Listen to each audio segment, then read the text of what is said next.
Namaste, namaste. Today's lecture is very important because we will discuss about alpha beta type problem. Alpha beta type problem.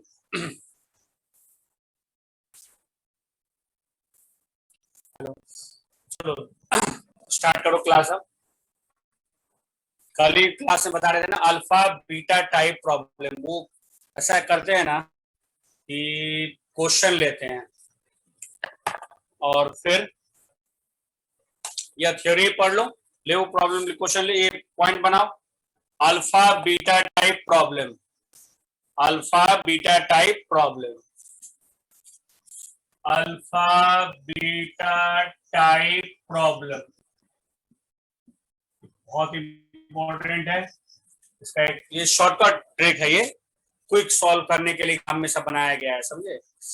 Alpha beta type problem का क्या concept है, पहले तो इसका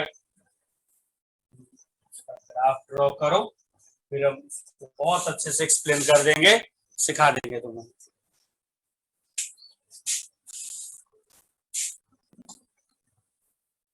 draw करके अच्छे से रुक जाओ।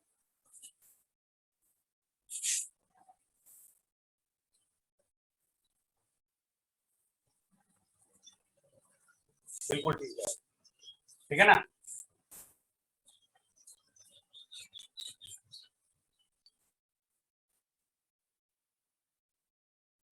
ग्राफ ड्रॉ करो। This is velocity time graph, velocity time graph, velocity time graph. Alpha beta T1 T2,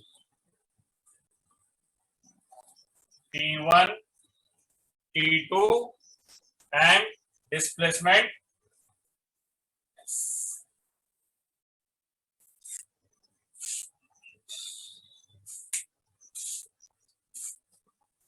पहले तो ये ग्राफ ड्रॉ करो, फिर हम बताते हैं ये कैसे इसको प्रॉब्लम को सॉल्व करना है, या ये क्या ड्रॉ किए हम ग्राफ, वो भी सिखा देते तुम्हें। First to copy the figure, then I'll explain you. This is the velocity time graph. Alpha and beta are acceleration. Alpha is acceleration and beta is retardation. A particle moves, a particle accelerate, a particle is accelerate from rest. A particle accelerate from rest for time t1. A particle accelerate from rest for time t1. t1 के लिए accelerate हुआ है. Then particle will retard with constant retardation beta, with constant retardation beta, and then particle will stop. पहले first particle accelerate, then retard. Acceleration किससे हुआ है? Alpha से. Retardation किससे हुआ है? बीटा से.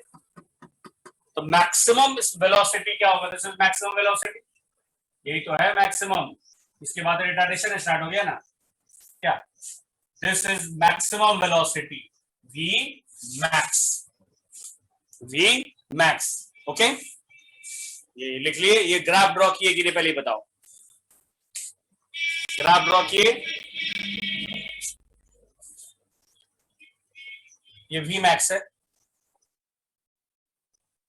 अब एक काम करो, ग्राफ के नीचे क्वेश्चन नहीं है, ये थ्योरी है। अल्फा बीटा टाइप प्रॉब्लम अभी बताएंगे ना, इसके बाद इसका क्वेश्चन भी देंगे, इसके बाद इसका क्वेश्चन देंगे। मेडिकल में नाम निकालने के लिए सब नया चीज रिसर्च कर लिया गया है, क्विक सॉल्व करने का, एकदम फटाफट फटाफट फटाफट एग्जाम में सॉल्व करना है। ये सब चीज नया चीज रिसर्च किया गया है, और ये चीज तुम लोग भी सीख लो, ठीक। ज्यादा बात बताने की जरूरत नहीं है, ज्यादा टाइम वेस्ट करने की जरूरत नहीं है। A particle accelerate with constant acceleration alpha for time t1. Then particle will retard with constant retardation beta for time t2. Then particle will stop. इतना ही स्टेटमेंट है इसका। पहले वो एक्सेलरेट हुआ, फिर रिटार्डेशन में आया। बोलो सर को एग्जांपल बताइए। एग्जांपल बहुत सिंपल सा है, चलो कोई छोटा सा एग्जांपल ले लो तुम। बाइक चलाओ, बाइक को एक्सीलरेट करो, एक्सीलरेटर दिया हुआ है ना वहां पर, एक्सीलरेट करो, क्या होगा, वेलोसिटी बढ़ेगा। ब्रेक लगाओ, बाइक में, ट्रेन में देखो, कार में देखो, बस में देखो, कार में देखो, कार में एक्सीलरेट किए, गाड़ी का स्पीड बढ़ गया, फिर ब्रेक अप्लाई किए, जैसे ही ब्रेक अप्लाई किए at that time velocity will maximum. कोई पार्टिकल एक्सेलरेट हुआ, जैसे ही तुम ब्रेक अप्लाई करोगे तो वेलोसिटी घटने लग जाएगा ना, तो जहां से वेलोसिटी डिक्रीज कर रहा है वही पॉइंट क्या हो गया, मैक्सिमम वेलोसिटी। भाई पहले तो एक्सेलरेट हुआ ना, यही ना है मैक्सिमम, इसके बाद तो फिर डिक्रीज करने लग गया वेलोसिटी। तो कॉन्सेप्ट कैसा है कि हमने एक पार्टिकल को एक्सेलरेट किया, कितना एक्सेलरेशन से, alpha, alpha is constant acceleration for time t1, alpha is constant acceleration for time t1. A particle starts from rest, a particle starts from rest with constant acceleration alpha for time t1, then brake apply, particle retards with constant acceleration, with constant retardation beta for time t2, और फिर particle rest में आ गया। समझ में आया कि नहीं theory, theory क्या है समझ में आ गया। पार्टिकल पहले एक्सेलरेट हुआ, स्ट्रेट लाइन मोशन है ये, स्ट्रेट लाइन मोशन है, स्ट्रेट लाइन में पार्टिकल चल रहा है, पहले एक्सेलरेट हुआ, फिर रिटार्डेशन में आया, एक्सेलरेशन कितना, किस एक्सेलरेशन किस मैग्नीट्यूड से हो रहा है, अल्फा, रिटार्डेशन किस मैग्नीट्यूड से हो रहा है, बीटा, बराबर। कितने देर के लिए एक्सेलरेट हुआ, t1, कितने देर के लिए रिटार्डेशन में आया, t2, तो total time will t1 plus t2, total time कितना हो जाएगा, t1 प्लस t2। लिखो, पॉइंट बनाओ, ठीक ग्राफ के नीचे लिखो, a particle accelerates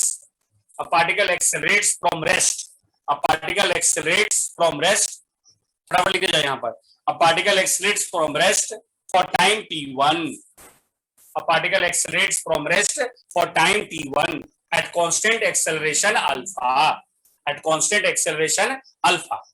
A particle accelerates from rest for time t1 at constant acceleration alpha, at constant acceleration alpha, at constant acceleration alpha, and then it retards, and then it retards, and then it retards at a constant rate, at a constant rate beta, and then it retards, and then it retards at constant rate beta, at constant rate beta for time t2, for time t2 and comes to rest, for time t2 and comes to rest. देखिए, I repeat, a particle accelerates, फिर से बोल दे रहे हैं, अच्छे सुन लो, a particle accelerates from rest for time t1 at constant acceleration alpha, and then it retards, and then it retards at constant rate beta, at constant rate beta for time t2 and then and comes to rest. पहले particle accelerate हुआ, फिर retardation में आया, कितने acceleration से accelerate हुआ, alpha, कितने retardation से रिटार्ड हो रहा है, बीटा, कितने टाइम के लिए एक्सेलरेट हुआ, t1, कितने टाइम तक रिटार्डेशन में आया, t2। अब अभी बहुत सारा पॉइंट सब है, v max, पहला है v max, v max का फॉर्मूला होगा अल्फा t1 बराबर अल्फा t2, अल्फा टी, बोलो उसका डेरिवेशन आप जानते हैं, बिल्कुल जानते हैं, क्यों नहीं जानेंगे, जानते हैं, तुम भी निकाल सकते हो, इसी सबको तो रिसर्च करके टाइम लगा करके निकाल करके रेडीमेड तैयार किया जाता है, एग्जाम में तो टाइम ही नहीं है। जो ओल्ड कंसेप्ट से पढ़ेंगे फिजिक्स, क्वेश्चन जरूर बना लेंगे मेडिकल का, लेकिन पेपर खत्म होने के बाद, ये सुना देना सबको ये चीज, क्वेश्चन तो तुम बना लिए, ऑन टाइम बनाना है ना, फटाफट सॉल्व करना है।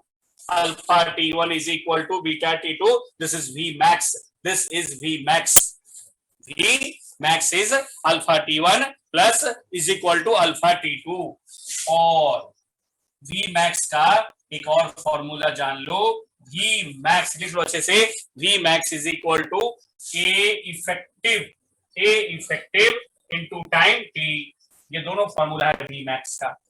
बोलो सर कौन सा अप्लाई करेंगे? Depends on condition. जिस जैसा कंडीशन क्वेश्चन करवाएंगे तब और क्लियर हो जाएगा। बोलो सर ए इफेक्टिव क्या है बता रहे हैं। टी क्या है? T total time. Total time कितना होगा? T1 plus T2। 5 सेकेंड के लिए एक्सेलरेट हुआ, 10 सेकेंड के लिए रिटार्ड्स हुआ, then total time will 15 second. T1 plus T2, this is capital. Okay, अब बोलो सर ए इफेक्टिव क्या है? सर ए इफेक्टिव छोटी सी बात, ए इफेक्टिव है, ई इफेक्टिव है alpha beta divided by alpha plus beta. Simple formula है, हम उसका प्रूफ करके दिखा देंगे, घबराओ मत। Alpha beta divided by alpha plus beta. ये कैमरा थोड़ा टिल्ट कर देते हैं। ए इफेक्टिव क्या है? Alpha beta divided by alpha plus beta. Alpha beta divided by alpha plus beta. तो हम लोग वी मैक्स जान गए, alpha T1 is equal to alpha T2। V max एक और फॉर्मूला देख लिए, a effective is into t, capital t is total time, a effective means net acceleration, effective acceleration. कौन सा फॉर्मूला लगाएंगे? Alpha beta divided by alpha plus beta. कोई formula कहां से, कोई जो शॉर्टकट ट्रिक जो बनाया जाता है वो कैसे बनता है? जनरल कॉन्सेप्ट से बनता है। हम इसका प्रूफ तुम्हें बता दें, ठीक है। क्लासरूम में हम ए टू जेड चीज कोई भी कॉन्सेप्ट सबका प्रूफ देते हैं, लेकिन वो भी बता देते हैं कि एग्जाम के लिए सीधा एकदम याद करके रखना है और डायरेक्ट लगाना है, फटाफट फटाफट फटाफट आंसर करना है। लिखिए वी मैक्स, उसके बाद हम लोग पढ़ेंगे वी एवरेज। वी एवरेज क्या है? वी एवरेज है, वी एवरेज है वी मैक्स बाई 2। लिख लो, v average is v max by 2।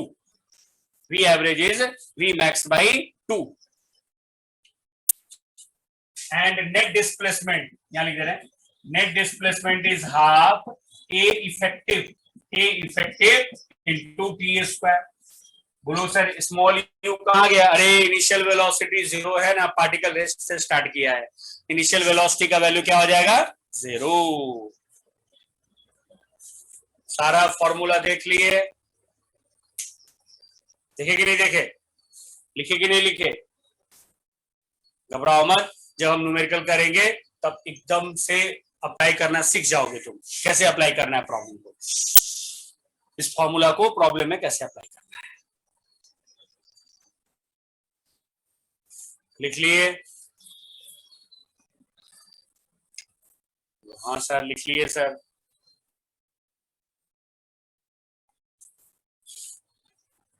किसने बोला? बोल रहा है T1 T2 ऑलवेज इक्वल। हाँ हमेशा इक्वल होगा यार, ये मैंने बोला अभी तक क्या T1 T2 इक्वल होगा? नहीं होगा, कोई जरूरी नहीं है, वो कंडीशन पे डिपेंड करता है, मोशन के नेचर पे डिपेंड करता है ना। ओके ये बात हुई ना। चलो क्वेश्चन पर सीधे चलते हैं। Alpha beta type question book में भरा हुआ है, बहुत सारा क्वेश्चन दिखेगा तुम्हें आज, और तुम जैसे ही कोई पार्टिकल एक्सेलरेट हुआ फिर रिटार्डेशन में आया, सीधा ये लगा ना।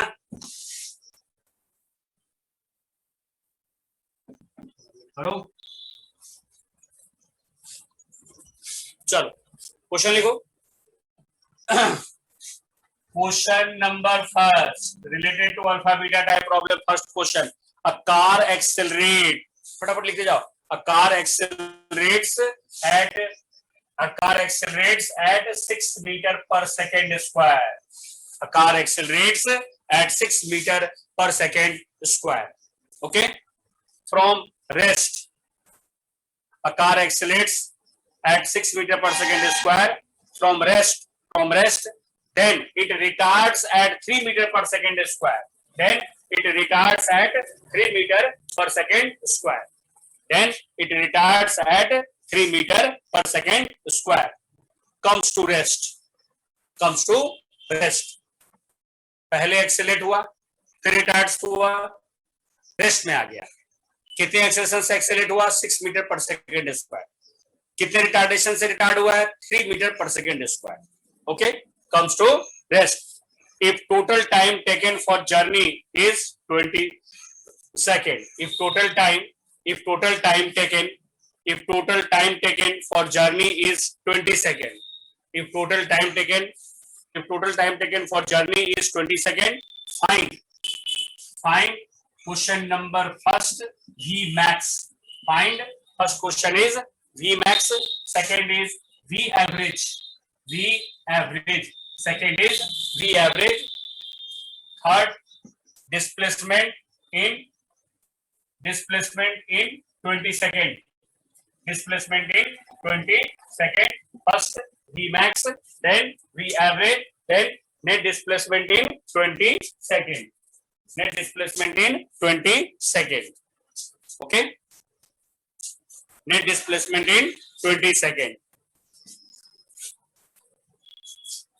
क्या क्या दिया है, क्वेश्चन समझ में आ गया होगा, मेरे ख्याल से कोई कंफ्यूजन नहीं है। अब टोटल टाइम दे रखा है 20 second, total time is 20 second.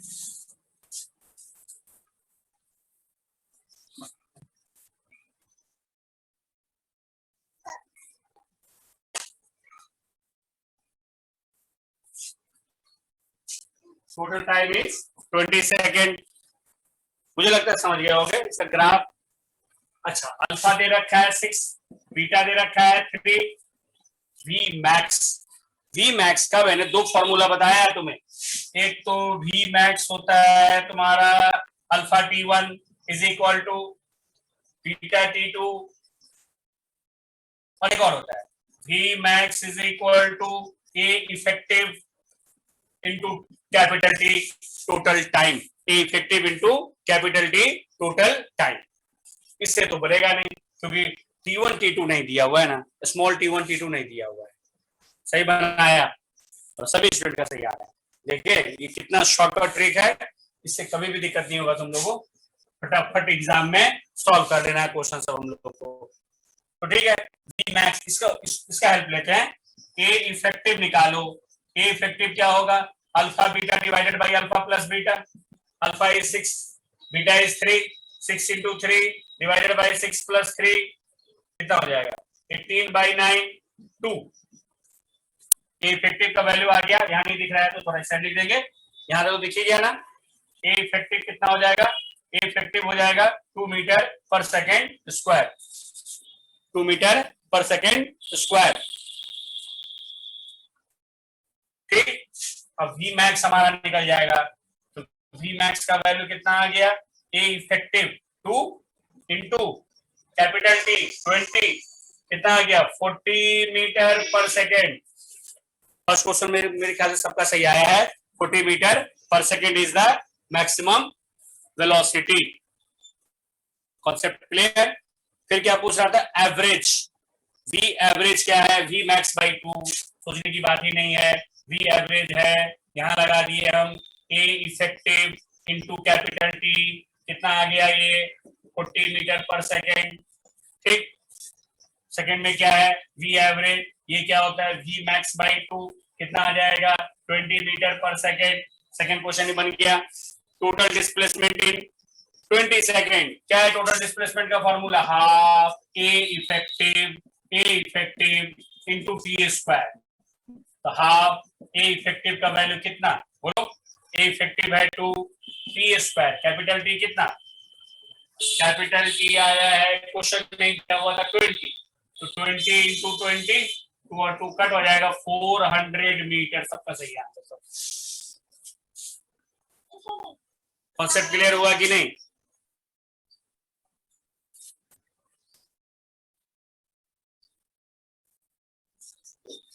This is the alpha beta type problem. Particle first accelerate, then retards, accelerates in time small t1, retards in time t2. V max, V average and total displacement.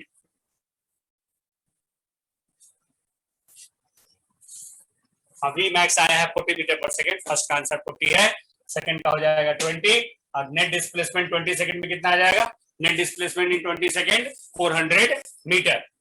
400 metre.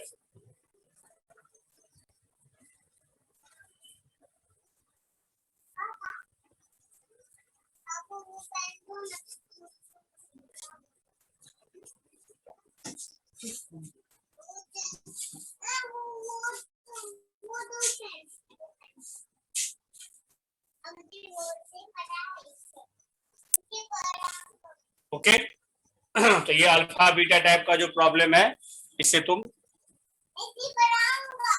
नहीं है negative sign लेना, सिर्फ magnitude लेना है। सही बोल रहा है सर, वो नेगेटिव साइन यहाँ पर अप्लाई नहीं किए, नहीं सिर्फ मैग्नीट्यूड के फॉर्म में लेना। थोड़ी पहले बता दिए ना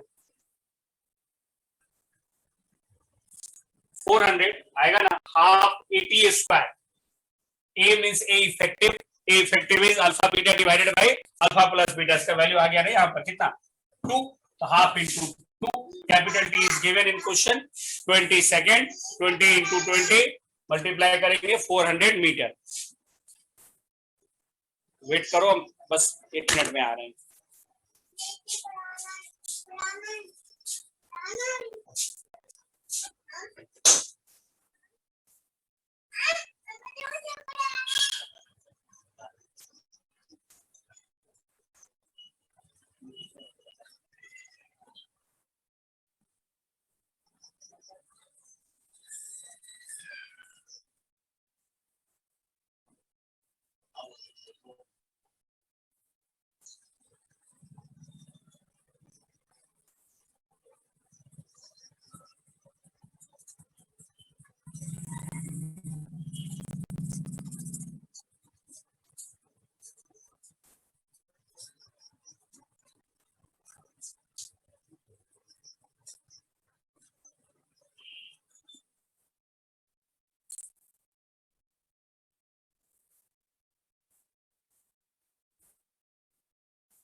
तो नेक्स्ट क्वेश्चन करो, अब लिखो तो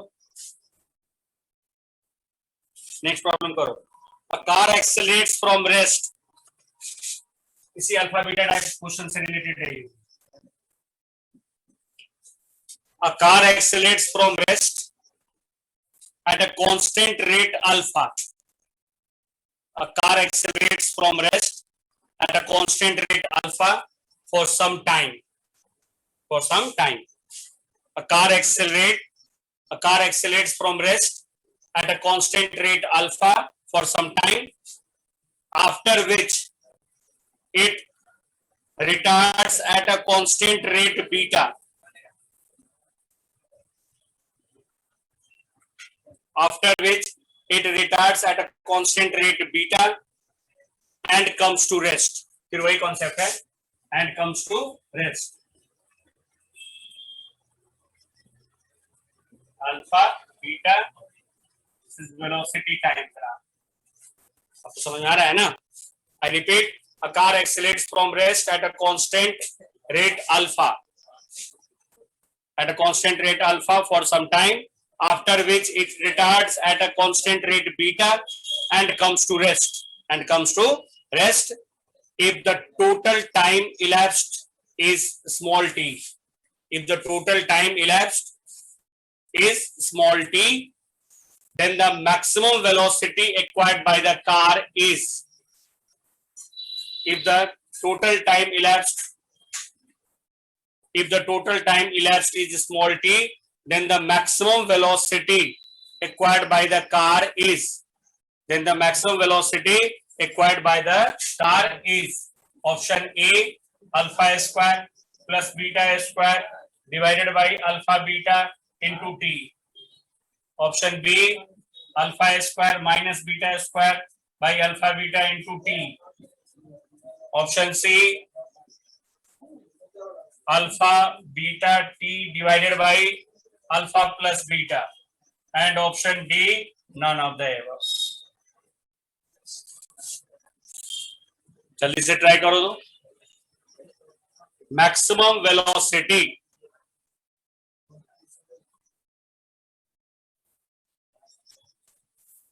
ठीक है,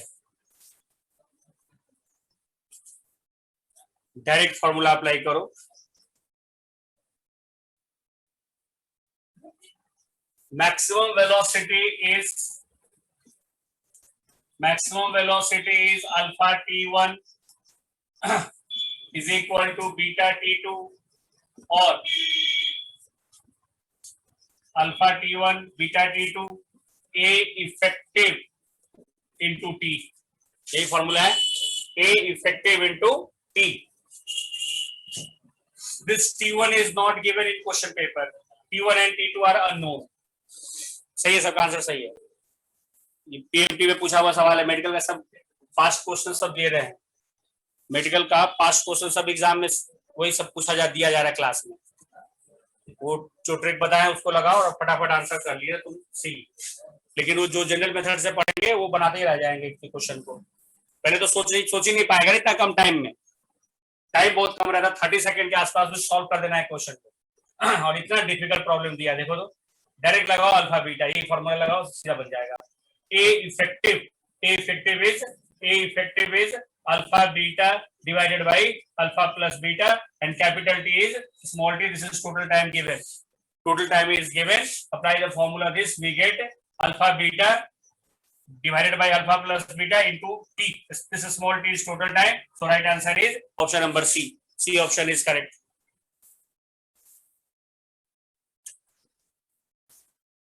Concept clear?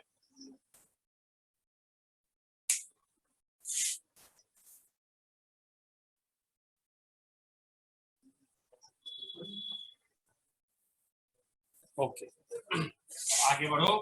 थोड़ा टाइप चेंज करते हैं, एक नया कॉन्सेप्ट सिखाते हैं, फिर आएंगे क्वेश्चन पर. देखो तो freely falling bodies. Next topic is freely falling bodies. Freely falling bodies. freely falling bodies.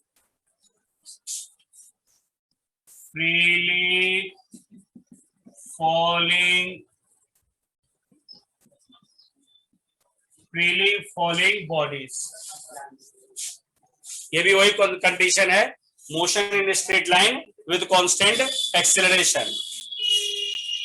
Motion in straight line with constant acceleration. This is the condition of, लिख लो यहाँ पे. This is the condition of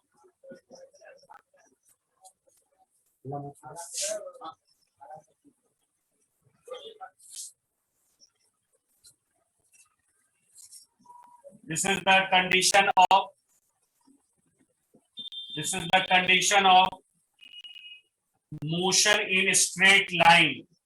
Motion in straight line with constant acceleration.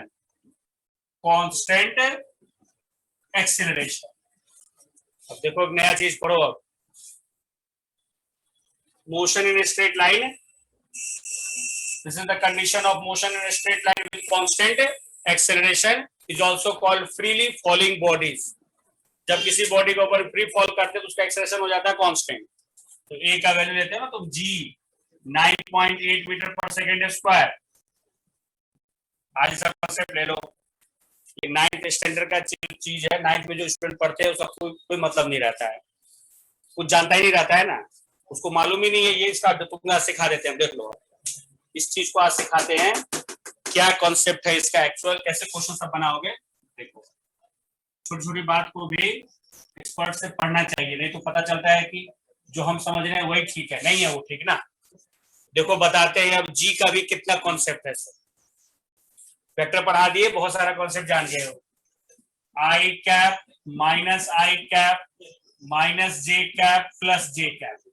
Direction of j cap is along positive y axis and direction of minus j cap is along negative y axis. Similarly, direction of I cap is along east or positive x and minus I cap is along west or negative x axis. एक सवाल का जवाब दे दो, किसी body को ऊपर फेंको, जितना देर ऊपर जा रहा है अर्थ तो नीचे पुल करता है ना। किसी बॉडी को तो ऊपर फेंको तब भी अर्थ नीचे पुल कर रहा है, किसी बॉडी को एच हाइट से रिलीज कर दो तभी बॉडी नीचे गिर गया, अर्थ नीचे पुल कर रहा है। तो दोनों कंडीशन में क्या ऐसा है कि अर्थ जो है अर्थ पुल्स डाउनवर्ड, ठीक। अब इसका कॉन्सेप्ट देखो बताते हैं। A y vector always, this a y vector can be written as g into minus j cap always. Very very important. बोलो सर हम लोग तो पढ़े थे कि ऊपर फेंकते हैं बॉडी को तो जी का वैल्यू नेगेटिव, नीचे फेंकेंगे तो पॉजिटिव। कुछ नहीं है ऐसा, हम बताते हैं। देखो वो क्यों लिखा है बुक में, उसका कॉन्सेप्ट ब्याज दे देते हैं। अरे तुम खुद अपना क्या लगाओ तो यार, किसी चीज को ऊपर फेंकोगे तो अर्थ तो नीचे पुल करता रहता है ना। अगर हम किसी बॉडी को ऊपर की तरफ थ्रो कर दे, अर्थ तो नीचे पुल कर रहा है ना, इसलिए हम यहाँ लगा दिए हैं, ये फिक्स कर दिए हैं। A y vector is equal to g into minus j cap. अब देखो मैग्नीट्यूड फॉर्म बताते हैं सब बात। इन मैग्नीट्यूड फॉर्म नोट करके लिखना है। In magnitude form in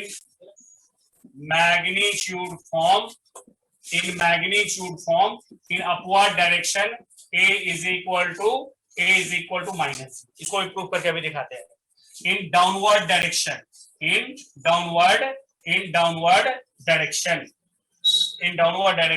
is equal to plus g। अब ये दो चीज को अच्छे से समझ लो। आज जो तुम पढ़े थे वो मैग्नीट्यूड के फॉर्म में है, मैग्नीट्यूड के फॉर्म में एक बार में 100 बार क्लास में बता दे रहे हैं। इन magnitude form value of a is equal to minus j in upward motion, value of a is plus g in downward motion, but question is how? Okay, let me explain with vector form.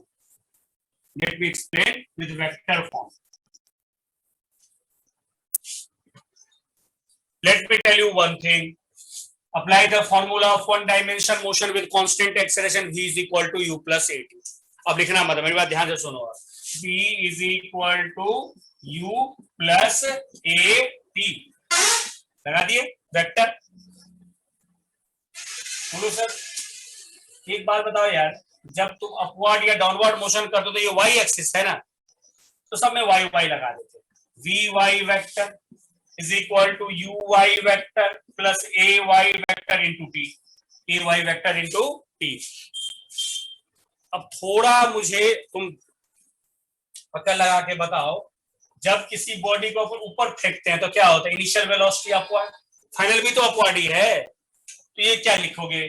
v into J cap, u into J cap. लेकिन ए Y body भले ही ऊपर जा रहा है, अर्थ नीचे पुल करता रहता है ना। ये तो खास बात है। जब किसी बॉडी को अपन ऊपर फेंकते हैं, when body is projected in upward, earth pulls downward. That's why this ay vector can be written as g into minus j cap always। ये समझ में आया कि नहीं आया? बताओ तो लाइन, जल्दी बताओ। समझ में आ गया ये चीज? नहीं समझने की कोई बात ही नहीं है यार, भाई तो बहुत सिंपल है ना, ये तो बहुत सिंपल है।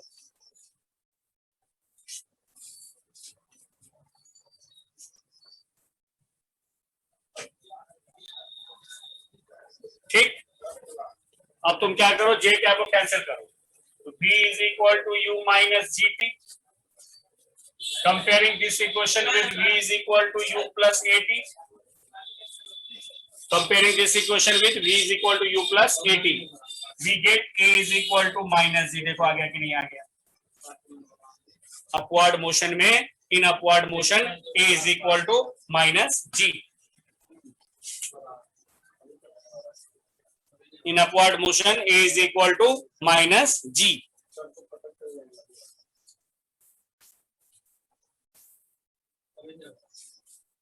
This is upward motion. Upward motion. Downward वाला भी प्रूफ करके दिखा देते, देख लो। Concept clear?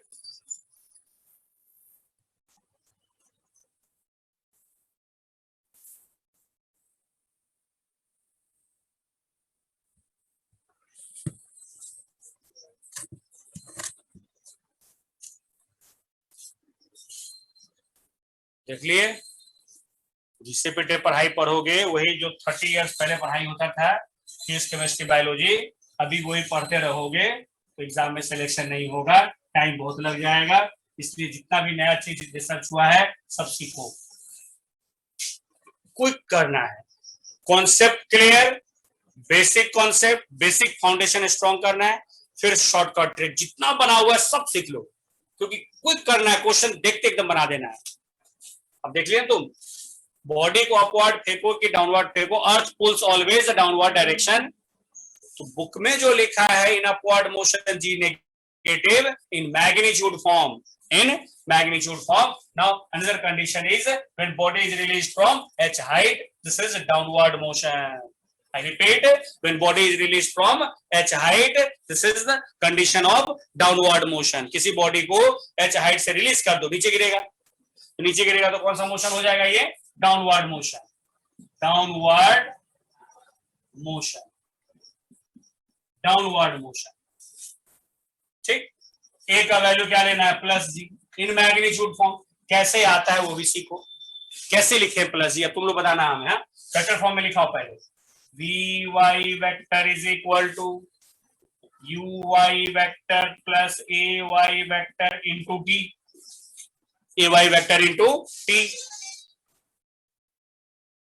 समझ गए अब तुम?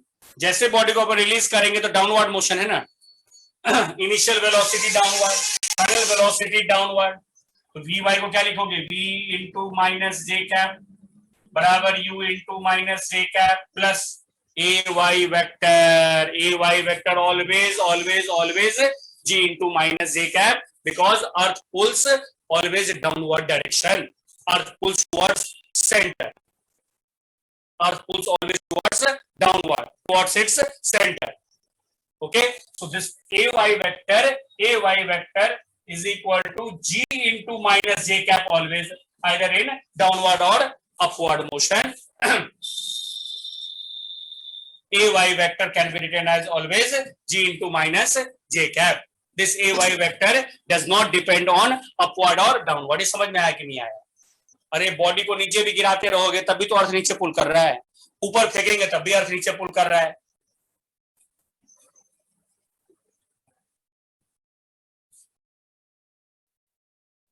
नहीं आया समझ में? आ गया। माइनस जे कट जाएगा, क्या हो जाएगा? v is equal to u plus g t. Comparing this equation with v is equal to u plus a t, a is equal to plus g, a is equal to plus g. Crystal clear? अब पता चला book में ऐसा क्यों लिखा हुआ है ये? बोलो आप डायरेक्ट क्यों नहीं बता दिए? डायरेक्ट नहीं बताएंगे ना, डायरेक्ट बताएंगे तो एक ही दो क्वेश्चन बना पाओगे, क्वेश्चन को एग्जाम में ट्विस्ट कर देगा, क्वेश्चन को एग्जाम में ट्विस्ट कर देगा और नहीं सॉल्व करने देगा। हम तुम्हें अभी बता दे रहे हैं, गारंटी ले लो मुझसे तुम। क्वेश्चन को एग्जाम में वो घुमा देगा और कैसा सवाल पूछ देगा कि a balloon is moving with upward, a balloon is moving in upward direction,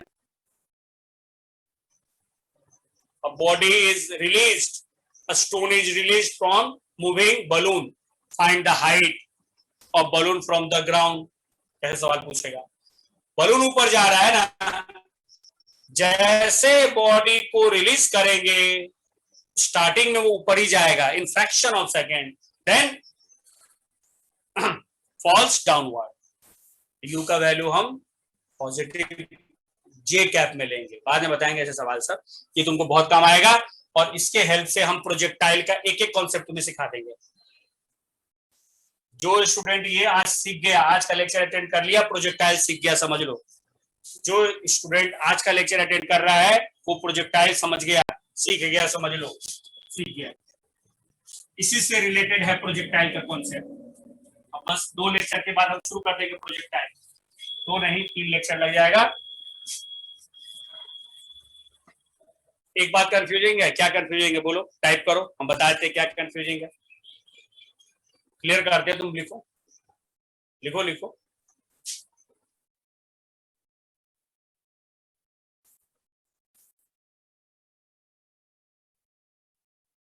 अच्छा माइनस कैसे हुआ, ठीक है, तुम्हारे सवाल का जवाब भी दे देते हैं, जरूर देंगे। ठीक है, ये अच्छी बात है।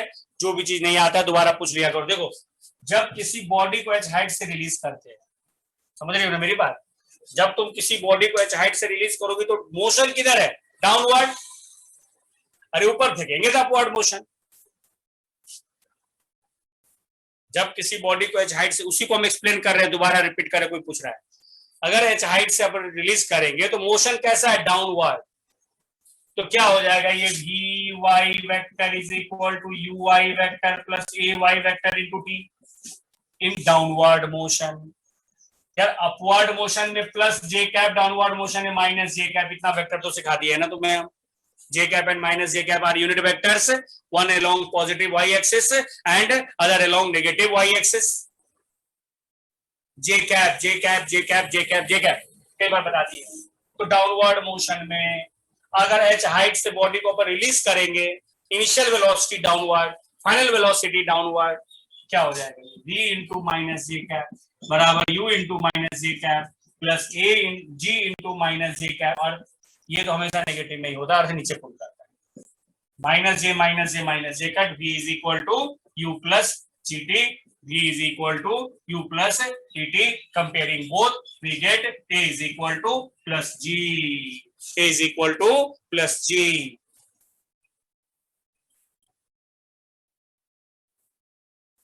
कोई बात नहीं, अरे कभी कभी एक बार में नहीं आता समझ में, दोबारा बताएंगे, क्या बात है, हो गया। अब आगे बढ़ेंगे, 1-2 बेसिक कॉन्सेप्ट और क्लियर करेंगे और सीधे क्वेश्चन पर चले जाएंगे।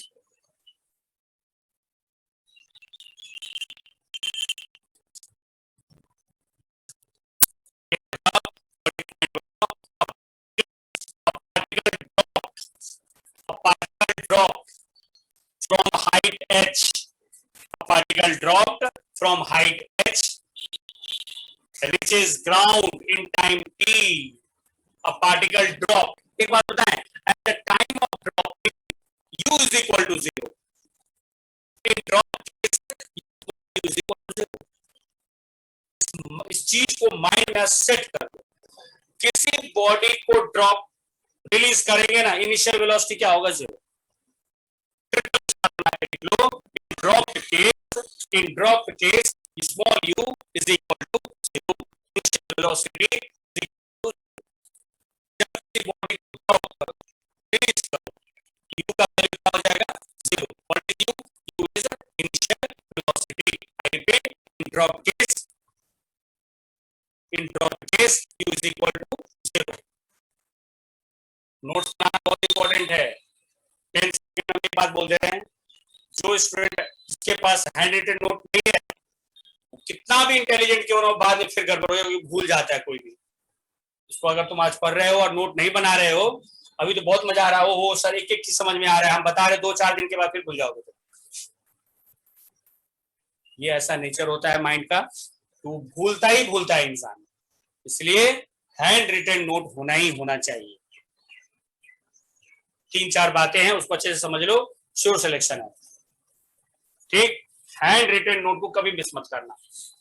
अब उस स्टेटमेंट को लिखो, a particle drop from height h, a particle drop from height h reaches ground in time t, reaches ground in time t, t is equal to under root 2h by g and v is equal to under root 2gh. And v is equal to under root 2gh। h height से जब body को release करते हैं इतने time में वो ground को hit करता है। प्रूफ करके दिखा देते घबराओ में। इतने टाइम में ग्राउंड को हिट करेगा, इस वेलोसिटी से हिट करेगा। This is the final velocity, this is the final velocity.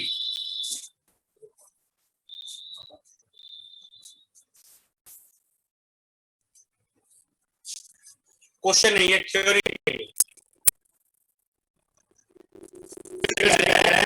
particle drop from h reaches ground in v, particle drop from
पर रहते ना, वो मीनिंग नहीं है।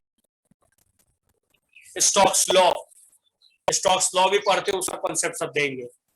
100% पानी में डूब जाना है, पूरा फ्लूइड के अंदर आ जाना है 100%। बाद में बताएंगे सब चीज सब। बीच में इस तरह से डिस्टर्ब मत करो, उससे क्या होता है कि टॉपिक इधर उधर हो जाता है। सीक्वेंस में पढ़ाने दो सब चीज को। अब सवाल है कि ये कैसे आया था, बता दीजिए। तो ये ग्राउंड लेवल है, ग्राउंड लेवल है ये है। जैसे ही ड्रॉप करेंगे तो u का वैल्यू क्या हो जाएगा, 0। ड्रॉप करेंगे तो u का वैल्यू क्या हो जाएगा, 0। And this is final velocity v, this height is h। in dropped case always u is equal to 0। रट लो इस चीज को। आज से काइनेमेटिक्स के न्यूमेरिकल में डायरेक्ट अप्लाई करना। जब किसी बॉडी को ड्रॉप करते हैं, h हाइट से रिलीज करते हैं, उस कंडीशन में स्मॉल u का वैल्यू क्या है, 0। बोलो कैसे आया सर, इसका प्रूफ बता दीजिए। टाइम का फॉर्मूला रट करके रखना है, लेकिन फिर भी हम इसको प्रूफ करेंगे। अभी लगाओ तो concept. h vector is equal to, यही y वेक्टर लिखो ना, y vector is equal to uy vector t plus half ay vector into t square. बोलो बिल्कुल सर। अरे is equal to ut plus half a t square लगाए, सोच क्या रहे हो। अब y डायरेक्शन में तो सब में y लगा के वेक्टर लगा दिए। अब हाइट का डायरेक्शन क्या लोगे, बोलो तो मुझे। Height is displacement, you know very well, direction of displacement is considered always initial to final point. At the time of dropping, this is initial point and this will be final point, and direction of displacement is considered from initial to final. h का direction क्या हो जाएगा, downward minus j क्या। चलो क्या लिखोगे इसको, h into minus j क्या, uy तो 0 है, बात ही खत्म करो ना। uy 0, छोड़ो हटा, ये 0 हो गया। हाफ ay बता चुके हैं कई बार, g into minus j cap into t square. अब देख लिए 9-10 में जो बच्चा पढ़ता है वो कुछ पढ़ता ही नहीं है, उसका कोई मतलब नहीं। वो 1 मंथ का सिलेबस है पूरा 10th क्लास का, देख रहे हो। सब चीज आकर के यहाँ पढ़ना पड़ता है 11 में 12 में, शॉर्ट में लिखा हुआ है, कोई मतलब नहीं हो सब चीज का। हटा, देखो यहाँ पे minus j cut, h is equal to half g t square. यहां से t निकल गया, कितना टाइम में ग्राउंड तक पहुंचेगा, 2h by g under root. वही तो लिखा है फॉर्मूला भी हम, 2h by g under root 2h by g. This is the value of time.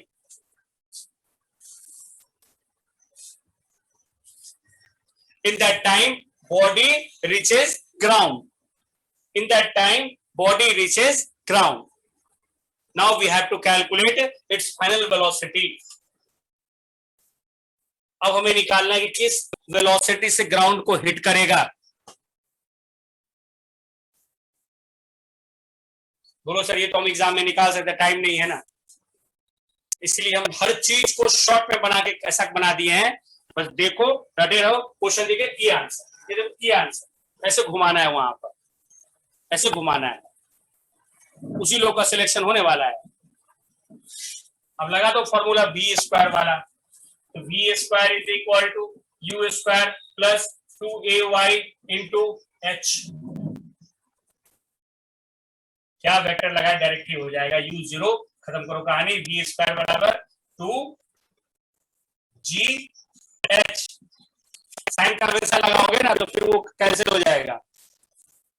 बोलो तो हम बता दें, अगर नहीं तुमको लग रहा है कि नहीं सर बता ही दीजिए साइन कन्वेंशन इसका भी, तो हम बता देंगे. तुम लिख लो, अगर चाहते हो इसको प्रूफ कर रहा है तो प्रूफ करेंगे.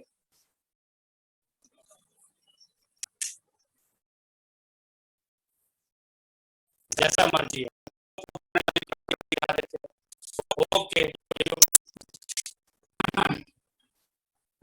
सीखो आज एक चीज, जिसका कॉन्सेप्ट क्लियर है उसके लिए ना थ्योरी कॉम्प्लिकेटेड है ना कोई न्यूमेरिकल, कुछ भी नहीं मुश्किल है. डिपेंड करता है उसका बेसिक फाउंडेशन कितना अच्छा है. देख लो, बता देते हैं. v square is equal to u square. बोलो इसको वेक्टर क्यों नहीं लिखे? Square of vector is scalar. a vector mod square is equal to a square. This is the properties of dot product. This concept has been studied in dot product. Am I right? This concept has been studied in dot product. This is one of the property of dot product. A vector dot a vector is equal to a square. इसीलिए हम direct लिख दिए v square और u square. Vector का square करो तो vector लगाने की जरूरत नहीं है, डायरेक्ट स्केलर में कर सकते हो. खैर, plus 2ay vector dot h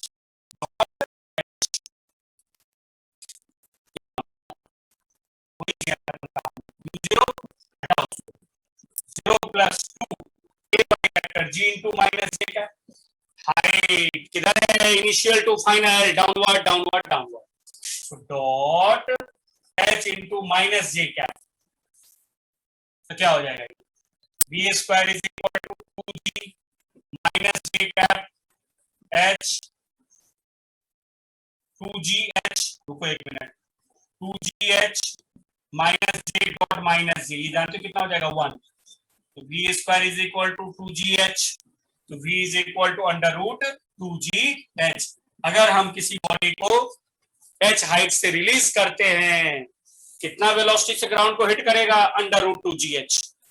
कितना टाइम में ग्राउंड पे पहुंचेगा, under root 2h by g, under root 2h by जी.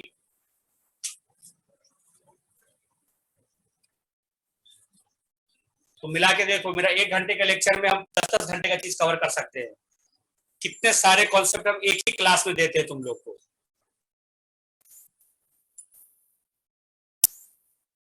ठीक है, अब तो टाइम हो गया ना, कल अल्फा बीटा टाइप का भी प्रूफ दे देंगे.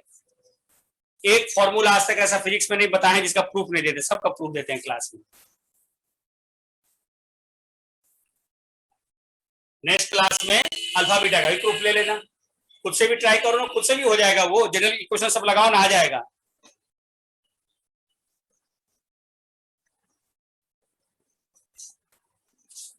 नहीं लिखना पड़ेगा, क्यों नहीं लिखना पड़ेगा? ठीक है, कोई क्वेश्चन पूछ रहा है आप इसको माइनस जे के आपने क्यों नहीं लिखते हैं, क्यों लिखेंगे? इस कॉन्सेप्ट को हम जान रहे हैं ना. देखो ना, फिर भी बता देते हैं. V y vector mod square is equal to v y dot v y, directly आ जाएगा वी वाई स्क्वायर या वी स्क्वायर. ये तो हट गया, और चाहते हो तो और कॉन्सेप्ट ले लो, v into minus j cap dot v into minus j cap. अब तो आगे समझ लो, v into minus j cap, v into minus j cap. देखो यहाँ पर, यहाँ देखो तो j dot j1 minus into minus plus हो जाएगा, v स्क्वायर हो गया कि नहीं हो गया. लो लो, There is complete freedom in my classroom. You can ask each and every question. Complete freedom.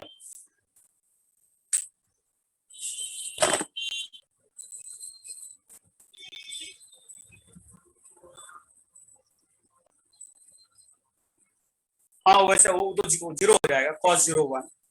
अगर तुम एंगल से जाओगे तो cos 0 1 होगा.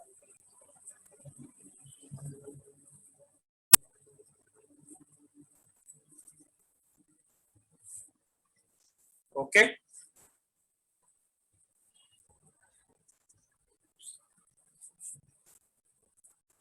चलो नेक्स्ट क्लास में फिर कंटिन्यू करते हैं. बाय.